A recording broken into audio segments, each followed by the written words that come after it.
오늘 우리에게 새날을 주신 하나님을 찬양합니다. 찬송가 90장 찬양하겠습니다.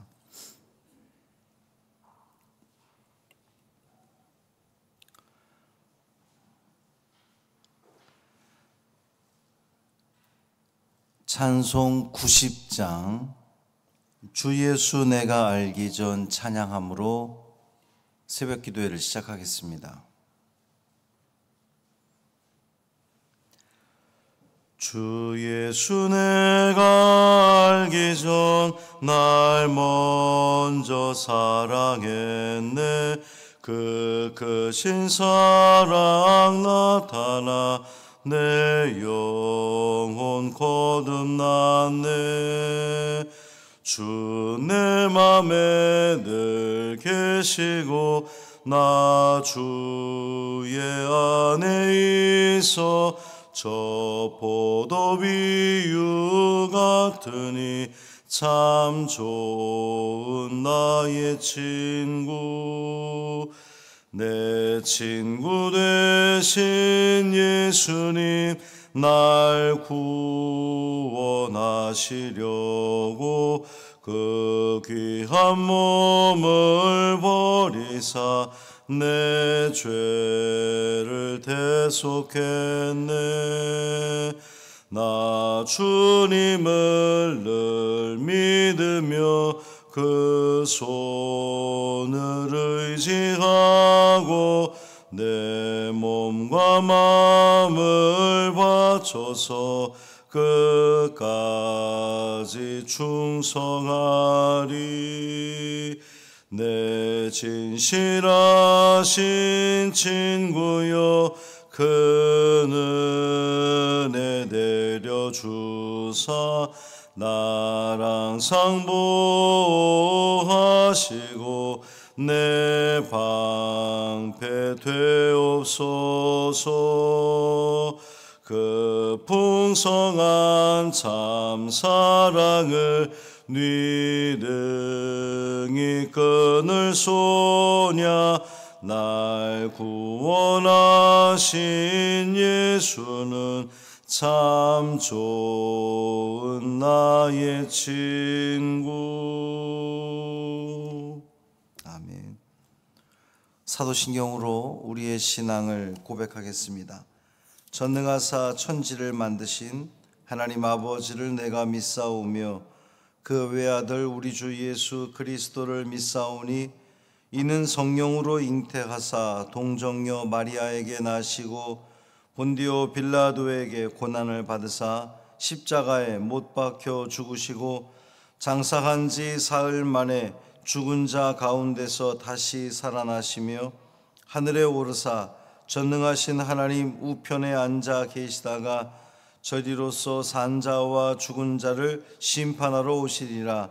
성령을 믿사오며 거룩한 공회와 성도가 서로 교통하는 것과 죄를 사하여 주시는 것과 몸이 다시 사는 것과 영원히 사는 것을 믿사옵나이다.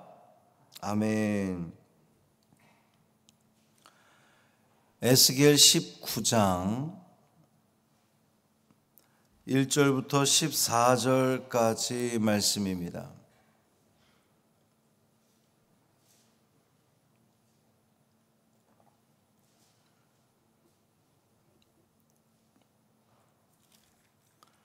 에스겔 19장 1절부터 14절까지 말씀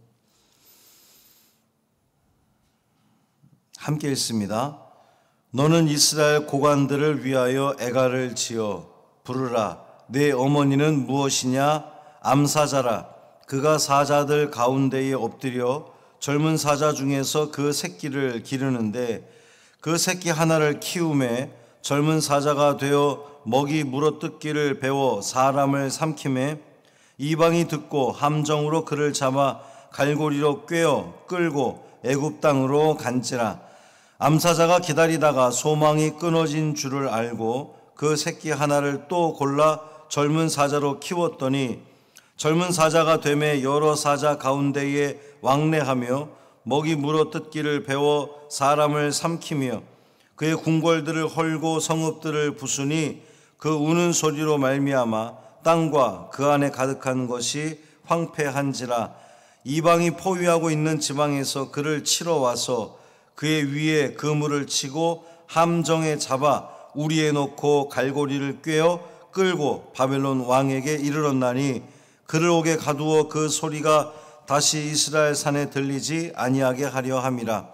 내 피의 어머니는 물가에 심겨진 포도나무 같아서 물이 많음으로 열매가 많고 가지가 무성하며 그 가지들은 강하여 권세 잡은 자의 규가 될 만한데 그 하나의 키가 굵은 가지 가운데에서 높았으며 많은 가지 가운데에서 뛰어나 보이다가 분노 중에 뽑혀서 땅에 던짐을 당하매 그 열매는 동풍에 마르고 그 강한 가지들은 꺾이고 말라 불에 탔더니 이제는 광야 메마르고 가물이든 땅에 심어진 바 되고 불이 그 가지 중 하나에서부터 나와 그 열매를 태우니 권세 잡은 자의 규가 될 만한 강한 가지가 없도다 하라.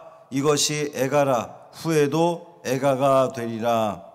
아멘. 이 말씀 하나님 말씀입니다. 오늘은 우리 하나님께서 우리에게 주시는 또 한 번의 기회입니다. 감사한 마음으로 살아간다면 어제보다 분명 더 나은 오늘이 될 겁니다. 절망과 좌절이 아니라 희망을 보는 오늘 하루 되기를 주님의 이름으로 축원합니다. 저는 내일 대장 내시경이 있는 건강검진이 예정이 되어 있어서 새벽 기도회를 우리 장선정 목사님이 인도하실 겁니다.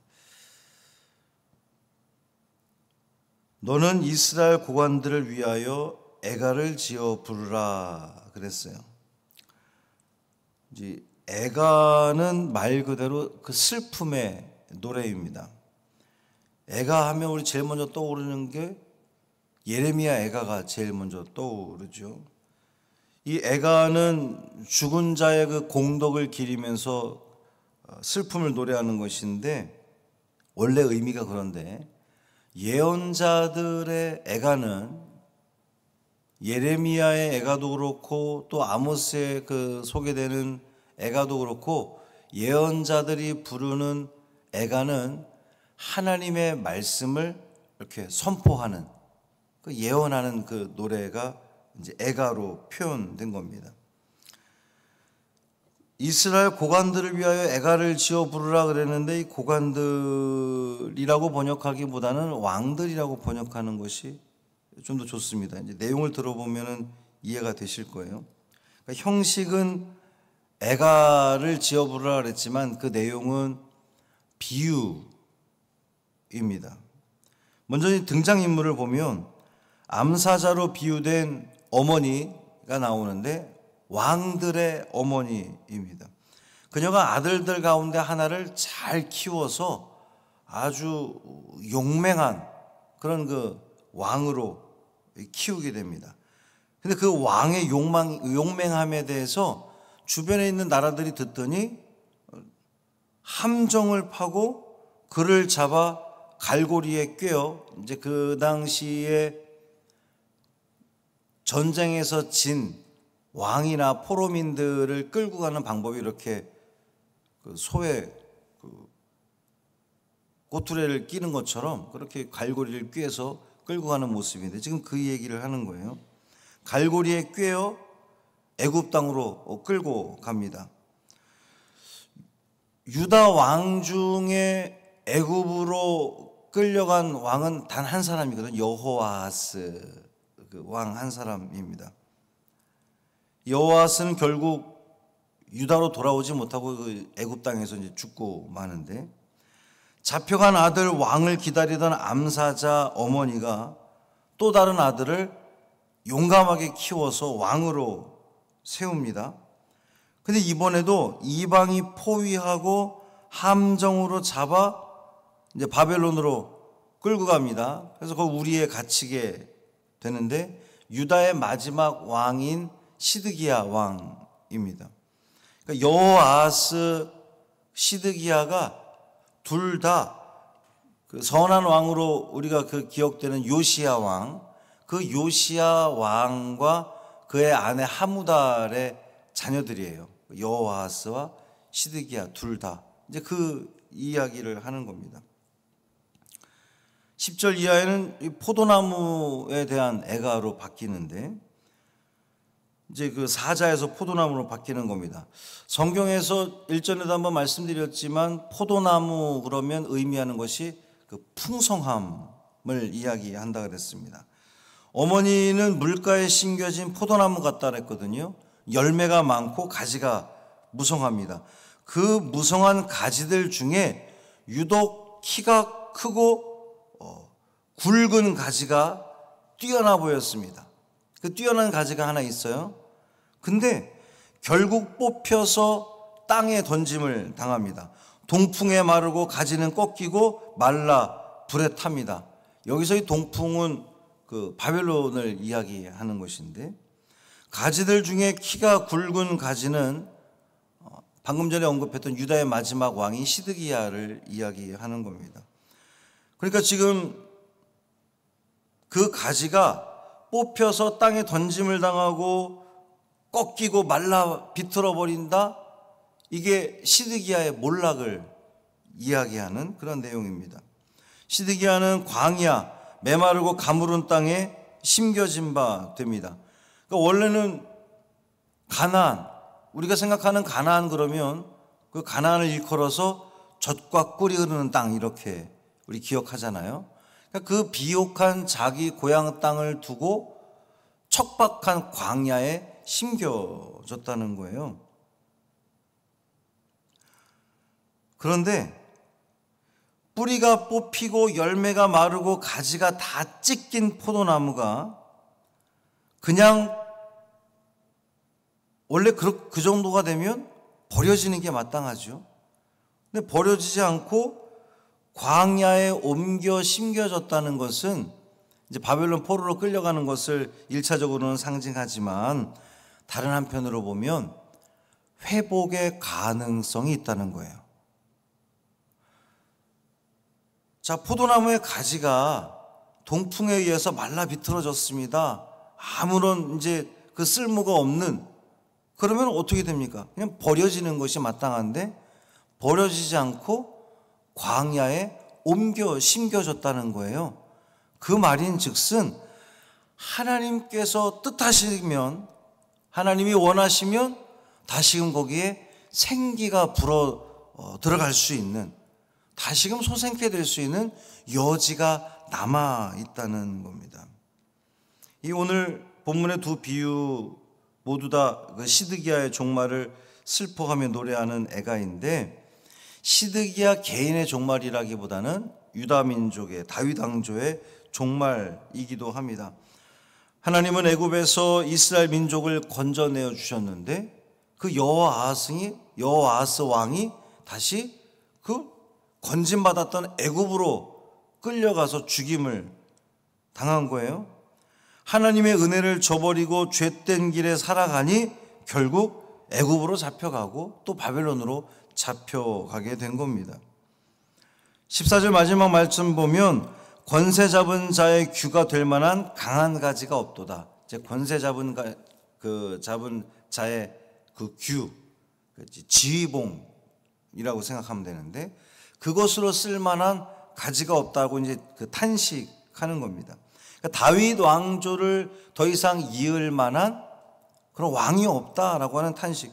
실제로 시드기야는 다윗 왕조, 유다의 마지막 왕이었으니까요. 하나님께서 다윗과 맺은 언약이 이렇게 처참하게 종말을 맞는 것일까요? 이 순전히 책임은 유다 왕들에게 있습니다. 여호아하스도 시드기야도 모두 하나님 말씀에 철저히 순종하지 않고 교만함으로 하나님을 의지하지 않고 세상의 힘을 의지하려다 결국 비극적인 종말을 맞이하고 말았던 겁니다. 사랑하는 성도 여러분, 그토록 무성했던 그 포도나무 가지 같았던 유다가 세상의 위용을 떨치던 유다가 멸망하고 황폐되고 포로로 끌려갈 수밖에 없었던 그런 그 절망적인 신세가 된 이유는 그들의 죄악 때문입니다. 하나님을 배반하고 하나님을 의지하지 않고 선지자들을 통해서 계속해서 그냥 바벨론에 순복해라. 그랬더니 세상의 힘, 애굽의 힘을 의지하려다 결국에는 그마저도 다 망해버리는 결과를 맞게 되었습니다. 오늘도 하나님은 우리에게 풍성함으로 채워주기를 원하십니다. 우리를 통해 세상에 선한 영향력을 주고 또 빛을 발하기를 원하셔서 저와 여러분을 성도로 부르신 겁니다. 그 부름에 합당한 삶을 살아가야 되겠습니다. 하나님이 주시는 오늘 이 하루는 누구에게나 주어진 하루가 아니거든요. 누구에게나 주어진 것 같지만 오늘 이 하루를 허락받지 못한 이들도 너무나 많이 있단 말이죠. 하나님이 나에게 오늘 이 하루를 살아가게 하신 것은 또 한 번의 기회를 나에게 주셨음을 기억하시고 최선을 다해 믿음의 길, 하나님 기뻐하시는 길, 말씀 순종의 길, 세상의 힘을 의지하기보다 하나님을 의지함으로 말미암아 풍성한 열매를 다 거두는 오늘 우리의 삶 되기를 주님의 이름으로 축원합니다.